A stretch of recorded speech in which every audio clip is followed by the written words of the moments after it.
Hello, good morning. Welcome to listen to your story and learn a medal program. This is your storyteller KB Naran Ravesi English Jetpay School, Webchala Musnur Mandal, Eluru district.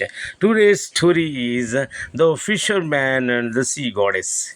A fisherman caught fish and sold them in the market.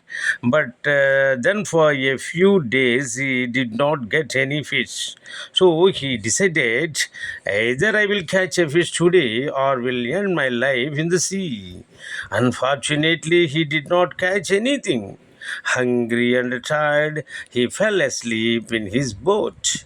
After some time, he heard the voice of a woman and woke up. The sea goddess said, "Fisherman, I am happy with your hard work."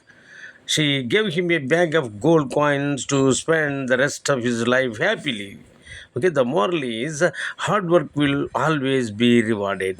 Hard work will always be rewarded. Okay, ఈ కథ తెలుగులో కూడా ఒక్కసారి వినండి. ఒకనొకప్పుడు ఒక చేపలు పట్టే అతను రోజు నదిలో చేపల వేటకి వెళ్ళి అలాగే సముద్రాల మీద కూడా చేపల వేటకి వెళ్ళి చేపలు పట్టుకుంటూ అమ్ముకుంటూ జీవిస్తూ ఉండేవాడు.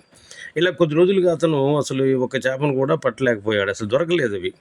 దాంతో అతను ఆ రోజు అనుకున్నాడు, ఈరోజు ఏమైనా సరే కొన్ని చేపలైనా నేను పట్టి అమ్ముకోవాలి, లేకపోతే నేను జీవించడం కష్టం అయిపోతుంది, లేదా చచ్చిపోవాలి ఈ సముద్రంలో పడి అనుకున్నాడు. అనుకున్నాడు అలాగే సముద్రంలోకి వెళ్ళాడు. కానీ ఆ రోజు దురదృష్టవశాత్తు ఒక చేప కూడా పడలేదు పాపం. ఇక ఆకలితోటి అలసటతోటి ఆ పడవలో అలా పడుకునిపోయాడు. కాసేపటికి ఎవరో ఒక స్త్రీ పిలుస్తున్నట్టుగా గొంతు వినిపించి కళ్ళు తెరిచి చూస్తే ఎదురుగుండా సముద్ర దేవత కనిపించింది.